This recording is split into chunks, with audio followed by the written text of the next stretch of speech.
आप YouTube पे हमेशा ऐसे वीडियोस देखते होंगे जिसमें जो बेस्ट म्यूचुअल फंड्स है या जो टॉप म्यूचुअल फंड्स है या अभी करंट सिचुएशन में जो म्यूचुअल फंड्स लेने चाहिए इसके रिगार्डिंग, लेकिन ये वीडियो ऑपोजिट होने वाला है। ये वीडियो में आज हम बात करने वाले हैं कि कौन से ऐसे म्यूचुअल फंड्स है जो आपको अवॉइड करने चाहिए, जिससे आपका टाइम भी बचेगा और पैसा भी बचेगा। नमस्कार दोस्तों, मैं अभिषेक इंदापुरकर इंप्रेसिव फाइनेंस में आपका स्वागत करता हूँ। Let's begin.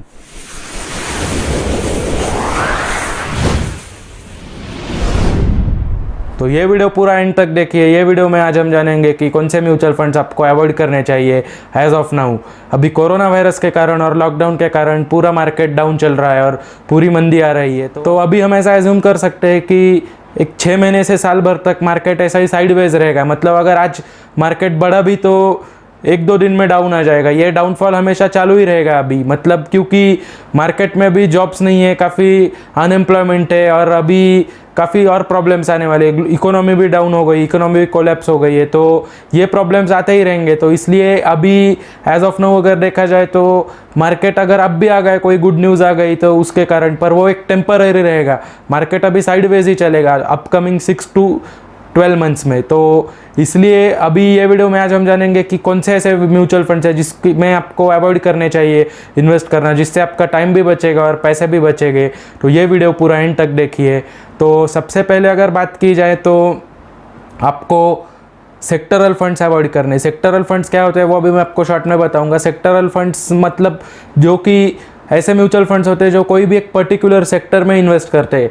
मान लीजिए ऑटोमोबाइल सेक्टर हो गया या फार्मा सेक्टर हो गया, एफएमसीजी सेक्टर हो गया। तो अभी अगर फिलहाल की कंडीशन देखी जाए तो सिर्फ सेक्टरल फंड्स में, या इसे हम थीमेटिक फंड्स भी कहते हैं, सिर्फ एफएमसीजी यानी fast moving consumer goods sector जो है उसी के फंड्स थोड़े ठीक ठाक परफॉर्म कर रहे हैं। बाकी अगर देखा जाए तो काफ़ी डाउनफॉल है। फार्मा फंड्स में अभी थोड़ा डाउनफॉल है, ऑटोमोबाइल इंडस्ट्री में थोड़ा डाउनफॉल है। अगर अभी की कंडीशन देखी जाए तो मैं ये रिकमेंड करूँगा कि थीमेटिक फंड्स या सेक्टरल फंड्स में अभी ना इन्वेस्ट करना ही ज़्यादा बेहतर है, क्योंकि अगर आप अभी इन्वेस्ट करोगे तो वैसे भी ऑलरेडी मार्केट अभी साइडवेज ही कुछ महीनों के लिए 1 साल तक रह सकता है। तो इस कंडीशन में अगर आप इसमें इन्वेस्ट करोगे और आपको अगर नुकसान होगा तो लॉस भी आपको काफ़ी ज़्यादा होगा, क्योंकि सेक्टरल फंड्स और थीमेटिक फंड्स का हमेशा न्यूज़ के ऊपर भी डिपेंड होता है। मतलब अगर हम एग्जांपल लेंगे, कोई ऑटोमोबाइल इंडस्ट्री का फंड है, मतलब जो ऑटोमोबाइल से रिलेटेड स्टॉक्स में ही इन्वेस्ट करता है, तो इस केस में ये होगा कि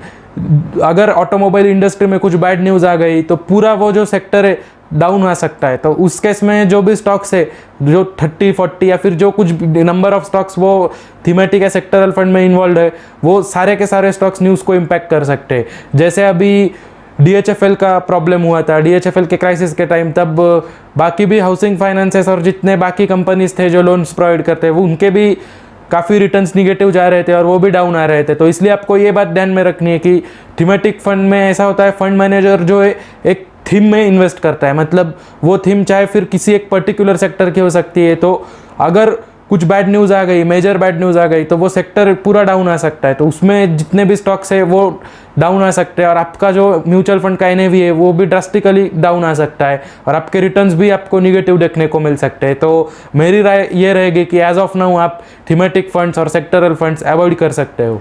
second type of mutual fund जो कि अभी अवॉइड करने चाहिए वो फोकस्ड फंड्स। फोकस्ड फंड्स वो होते हैं कि जो ज़्यादा तो इक्विटी मार्केट में निवेश करते हैं और स्मॉल कैप, मिड कैप या लार्ज कैप या किसी दोनों सेक्टर का कॉम्बिनेशन ऐसे स्टॉक्स में वो इन्वेस्ट करते हैं। इसमें ज़्यादा तो 25 to 30 स्टॉक्स इन्वॉल्व होते हैं, मतलब 25 to 30 स्टॉक्स में ही फंड मैनेजर इसमें निवेश करता है।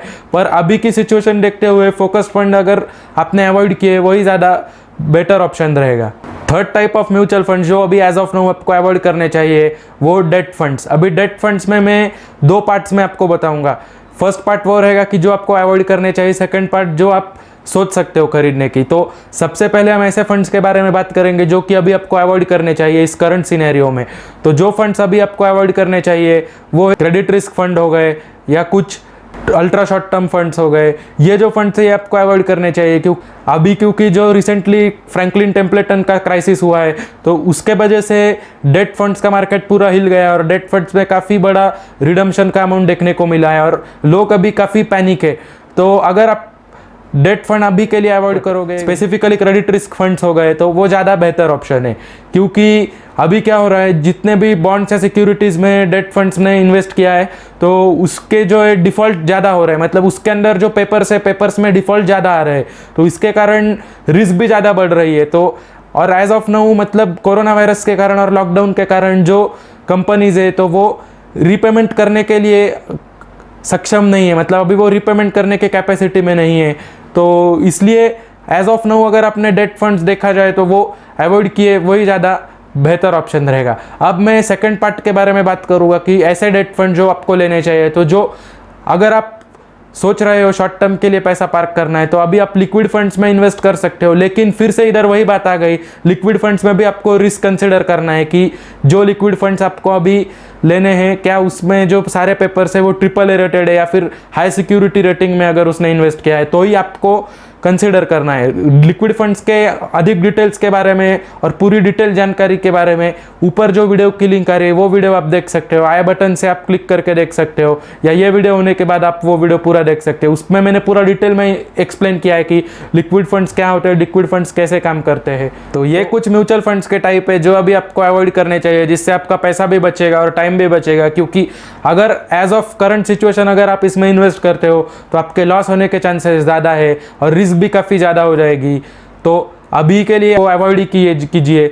इसकी जगह आप जो टॉप रेटेड इक्विटी फंड्स है या फिर जो कुछ मल्टी कैप्स फंड्स है वो आप कंसिडर कर सकते हो।